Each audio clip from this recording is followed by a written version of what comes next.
So, Andre, I heard you say last night when you were being asked what motivated you, and you said two things, fear and love. Can you elaborate on that? Well, first of all, how good was Afrier over here? I mean, that was, how the hell are you supposed to follow that? Doesn't he just make you all want to rush back home and slap your children? I mean, I thought I had some good kids. I want to kick them. You left out something in that introduction that you gave me, an accomplishment I just want to highlight for myself. I was able to manage to be number one in the world and at the same exact time be number two in my own house. That's not easy to do. But the good news is if she leaves me, I get half. What was your question again? I'm kidding. No, listen. It's not a secret that I had a love-hate relationship with tennis. I probably should reverse that and call it a hate-love. The way I was raised. I mean, who would have thought, writing my autobiography, that with all the things I've been through and lived, that the biggest controversy would come on page 1, where I talked about how I hated tennis with a dark and secret passion, and that just stemmed from my upbringing. It stemmed from being the youngest of 4, a son of a father who came from Iran, who saw tennis as the fastest road to the American dream, and I watched my 3 older siblings fail at achieving what he demanded. Tennis was first in our life. We get up, we play tennis, we brush our teeth, and we do it in that order. And when I saw the disconnect that it caused in my family, I had a deep resentment for it at a very young age. He sent me away from home at 13 to a tennis academy in Florida, which was more like a boot camp, military kind of tennis thing with no adult supervision, teenagers raising teenagers, a pecking order was how you played on the tennis court. It was like, Lord of the Flies with forehands and backhands, and that only sort of enhanced my my need to somehow want to do something else, but my only way out was to succeed, so that my rebellion kind of kicked in during those early teen years. The rebellion led to a world stage where people were holding things like this in front of me, asking me who I was when I didn't know who I was, and then telling me who I was the next day when I woke up and read it in the paper. So I was an 8th grade dropout that had no choice. Tennis was what I was going to do, and being number one in the world is how I was introduced. You hear these students today talking about I'm a future, this, I'm a future that, and they believe it because they want it for themselves, and they have the right to that, and they're going after their dreams. That's why we're all here today. I was introduced as a future number 1 tennis player in the world. I never introduced myself that way, so I had to succeed, and the fear of what else I would do or wouldn't do sort of dominated the first half of my career. So fear is one hell of a motivator, I can assure you. But that fear led to some success, which led to number 1 in the world, which led to me feeling absolutely nothing. It led to me feeling more sure than ever that my disconnect from my own life was profoundly real, and that started a pretty intense downward spiral. That downward spiral continued for a couple years. It included a lot of things that we don't need to go into here. But let me put it this way. I wasn't surprised that I fell from number 1 in the world to 141 in the world. The world was surprised, but I wasn't. It wasn't until I really found my reason for playing tennis, and that came at a pretty low moment. Can you share with us maybe your most thrilling moment or most meaningful moment in tennis? Sticking to tennis for now.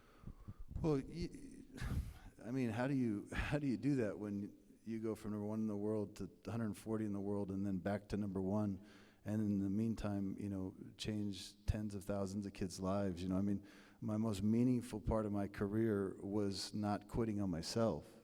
I mean, how many of us really, as privileged as we are, I mean, how many of us really have chosen our life? I mean, who has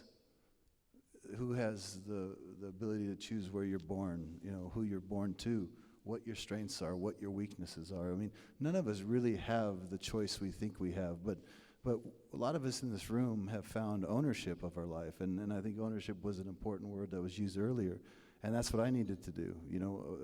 I recognize that one of my lowest moments, that while I didn't choose my life, doesn't mean I can't take ownership of it, but what does ownership of it mean? And that was me dedicated to finding my reason, and that was sitting on my couch within a few months and seeing a show on 60 Minutes, KIP program, Knowledge is Power. Michael Feinberg, David Levin started it in New York, moved to Houston, and I watched them roll up these sleeves and changing these children's lives that truly didn't have choice, right? They did not have choice, and their option to not having choice wasn't the ability to bitch about being number one in the world at something.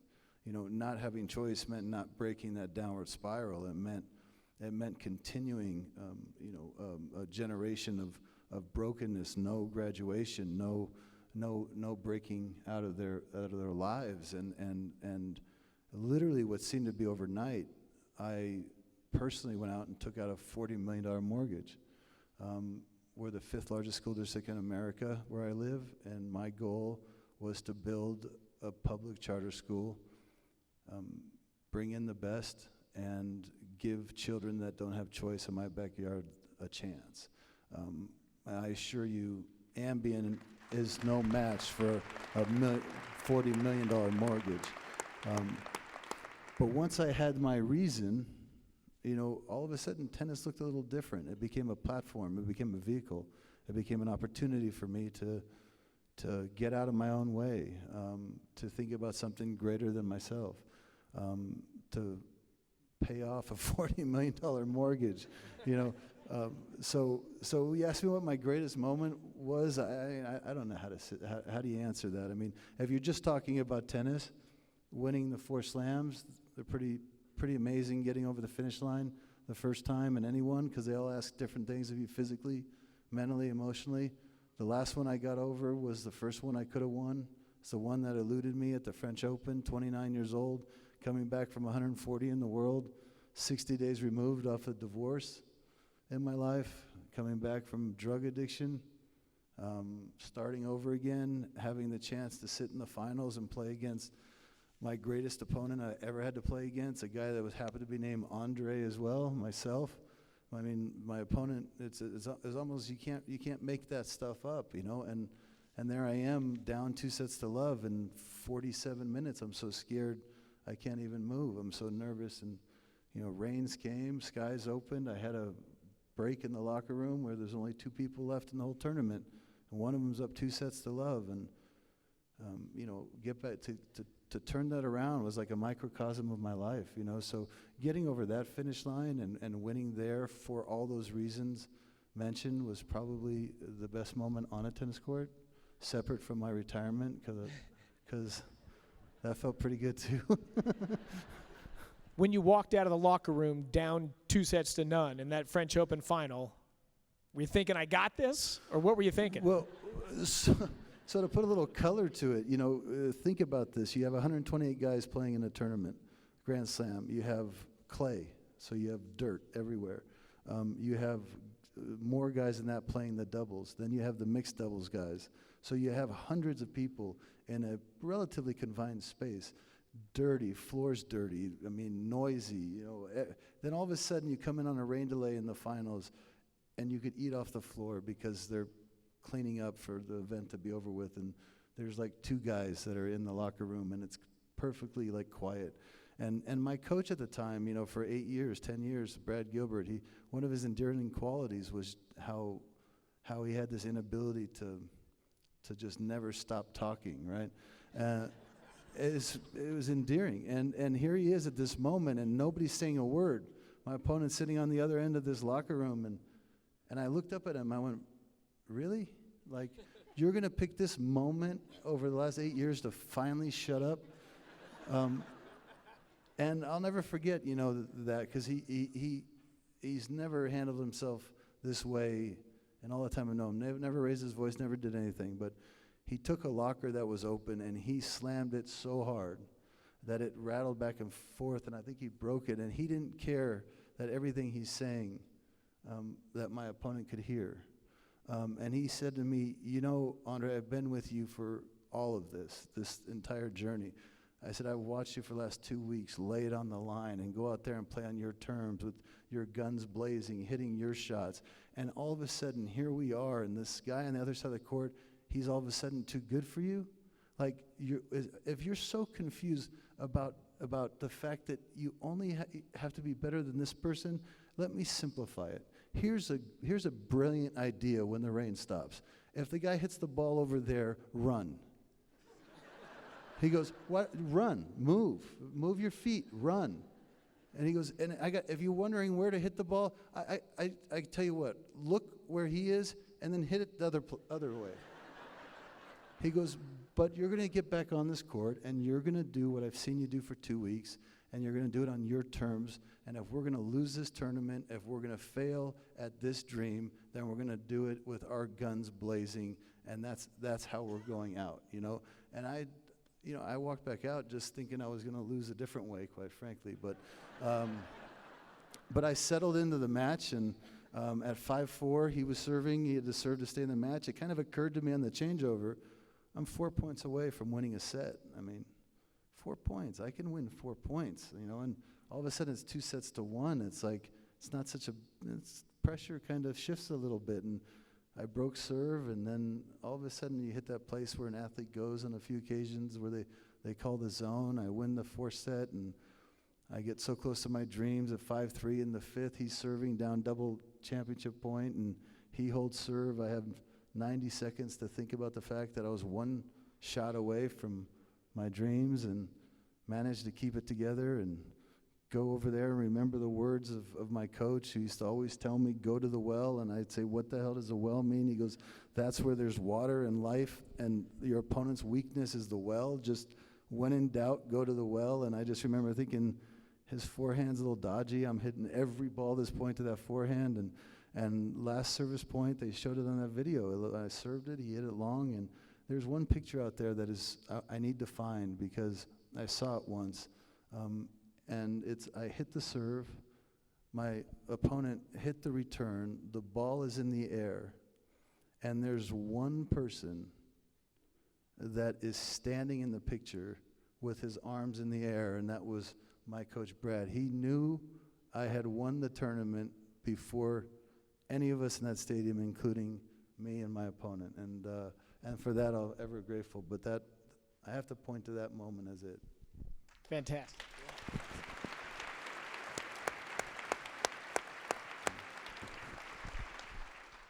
So 2 very relevant ace ties there. That grit and determination to the end, and the victory means more resources for you, which are going towards the foundation, the mortgage, and more kids to have this opportunity. Yes, and a bigger opportunity for me to learn scalability and sustainability. One of the hardest things about what I did with my foundation wasn't raising the money. That was hard. It wasn't finding quality teachers who were looking for a learning-friendly environment. No teacher I've ever met gets into the business for fame or fortune. That wasn't hard. It wasn't the demand. It wasn't the students. It wasn't children and parents looking for a quality educational seat. They filled them up really fast. Again, 5th largest school district in America, 50th in kids we put into college. The hardest part was 1,200 kids in my school and 3,000 on the waiting list. That was the hardest part. So being an 8th grade dropout, I had to recognize, looking in the mirror, that I'm not an educator. Far from it. I'm not an operator.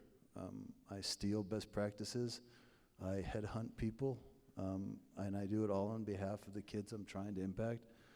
So what am I? And I realized that I'm a facilitator. I'm taking a dream and I'm facilitating it for children that don't have choice in their life. So I set about the goal and objective of figuring out a way to facilitate the scale of what I was doing in Las Vegas. And in doing so, I thought about legislations, because God knows we need some help there in my state. I failed at that. I thought about it through other forms of philanthropy. Got sick of waiting for the government, got tired of recognizing that philanthropy ends when philanthropists stop giving, or when they run out of money, or when they redirect the interest of their money. And I started to see the problem out of the box, in the sense that maybe there's something we can now do in the private sector that can bridge this gap and this disconnect of scalable, sustainable approach. And then that's when I recognized, with the $40 million mortgage, with the facility, that the greatest impediment for Michael Feinberg, Dave Levin of KIPP as an example, to scale their schools, it's not the software, it's the hardware, you see, because money from the state follows the child obviously to the charter school. But you can't access public dollars to build your facility. So what if we went to the private sector and said, don't give us your money, invest your money.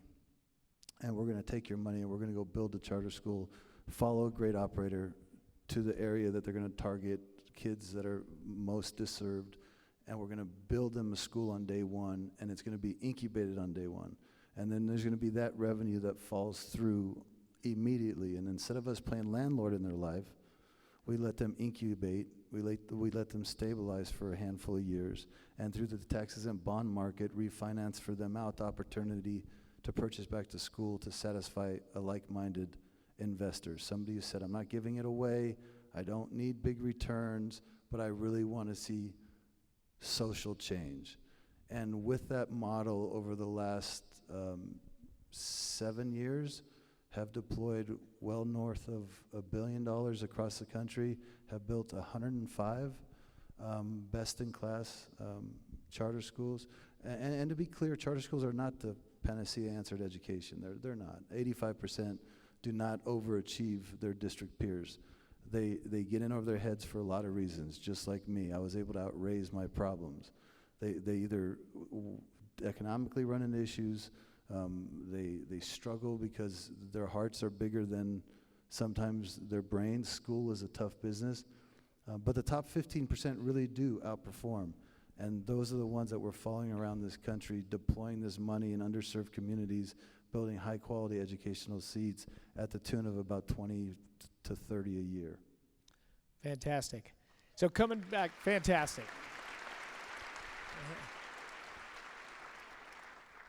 So the ACE model and your model, both based on choice and opportunity, same foundational concept. In Colorado, it's a little bit different because we have all these schools, over 150 ACE partner schools. We're just trying to get the resources and the knowledge of the kids and the families to get the kids to move. So, because for us, it's all about choice, right? We're all wired differently. Hell, I love tennis, but it didn't work out so well for me. But for kids, we're letting them and the families choose the schools, and then we're enabling them to go to those schools. So choice is a big issue for you, as you told in your story. I mean, you grew up without your choice of sport, you got sent across the country, and you're recognizing that. Can you speak on a personal or individual level, whether it's you or any individual in the audience here, how important is that to be able to be the author of your life, to choose what fits for you? Well, what you're really kind of doing that I find amazing about ACE is you're creating stakeholders, You're creating shareholders, if you will. More than shareholders, stakeholders is a more appropriate word. You're creating the accountability between, obviously, us stepping up to the plate, parents having to step up to the plate, schools having to step up to the plate. And I got news for you. Until there's a children's union, we're going to need a lot of people to sit at that table being stakeholders in these kids' future.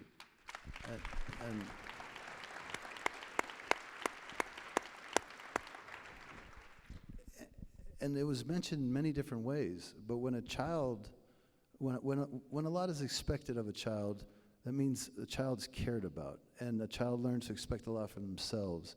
And when parents are brought in and asked to step up and asked to do that, go that extra mile, yes, they're going to make sure that they're more involved, because they're not going to waste that. They're not going to, damn it, I'm paying this bill, you're going to do your work, right? I mean, you're creating the accountability at home. A lot of these kids, unfortunately, they don't have the luxury of going home to an environment that understands or respects their goals and their dreams and their objectives, and you're giving, you're holding them accountable, and then you're holding the school accountable too, which is having them step up and be a part of. And that's one thing I've seen in successful educational environments, is the level of accountability that exists from students to teachers to parents.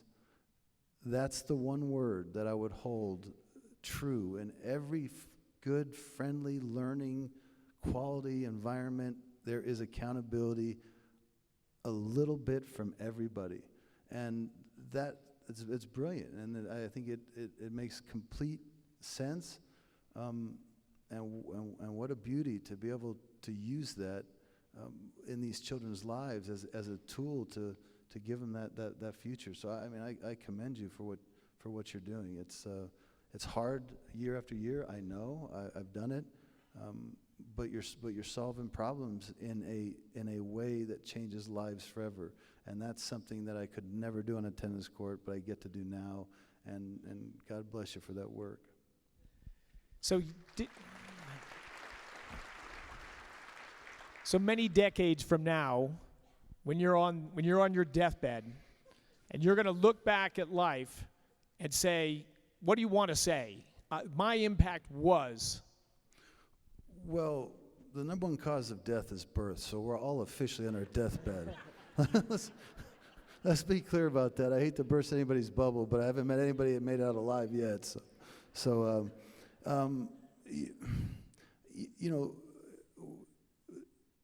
Listen, I've spent an entire life working backwards from goals and objectives. It's a conditioned muscle. It's a built muscle, and one of the great joys of retiring from tennis was I no longer have to work back from goals. I get to work forward with dreams, and for me, that is something that I value tremendously.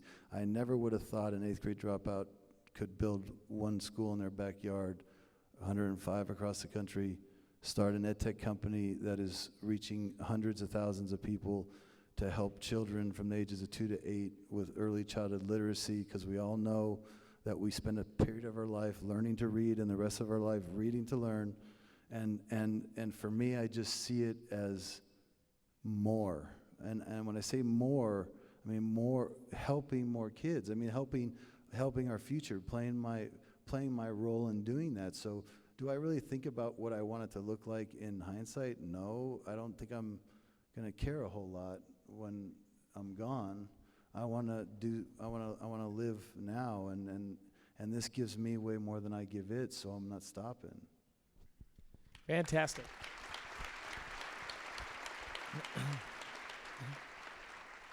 Clearly, everyone in the room together with you share this mission, this message. We'll end on a little bit lighter note. On the tennis court, who was the opponent you respected the most? That I respected? That's a tough one, because I didn't, you succeed at somebody else's demise in this sport, and so you can't quite respect them too much, Who'd you fear the most? I feared what side of the bed I was going to wake up on. I feared that a lot. It has to be Pete. I mean, it really does. I hate admitting it, but Pete, Pete is special in a lot of ways. I assure you, as a tennis player, we acknowledge his serve, we acknowledge his athleticism, we acknowledge his forehand, his hands at net. There's a lot of things, but the one thing Pete did that nobody ever really gave him the credit for that he deserved is his ability to keep you never in rhythm with anything. So you'll play for 27 minutes and you'll think you're playing the worst player in the history of the game, who happens to just be finding a way to hold serve. And then all of a sudden, for 90 seconds, he'll play great, and you're just not ready for it. And tennis is about calculated risk, right? So the worst thing you can do is try to play twice as good as somebody. You meet somebody where they are, you go a little bit further, you ask them for more, and you let them start taking risks that force them off the cliff. And most of the time, people just go away more than you going ahead of them. It's like Carl Lewis used to always say. I spent some time with him, and I asked him, how do you get faster at 60 meters? You just blow by. And he's like, I don't. Everybody just slows down. Right? And I said, that's interesting, because it's the same in tennis. You just keep pressuring it until they take too much risk, and then they just kind of go away. Well, with Pete, he would just lull you into meeting him where he was. And where he was not very good for a large portion of that set. And then you would take that calculated risk where you're just living there, and then he goes to another level in 10 seconds and, set's over with. So that was part of his greatness, and that was also part of what made me not respect him, and that was also part of, it's just, that's why I didn't like waking up on Sundays. There was always Pete there. I mean, it was like Pete and a blimp. That's what I remember most. Thank you so much for everything you've done for your life and for the kids of America. Well, thank you all. Thank you guys for coming out on the afternoon of Wednesday. Thank you.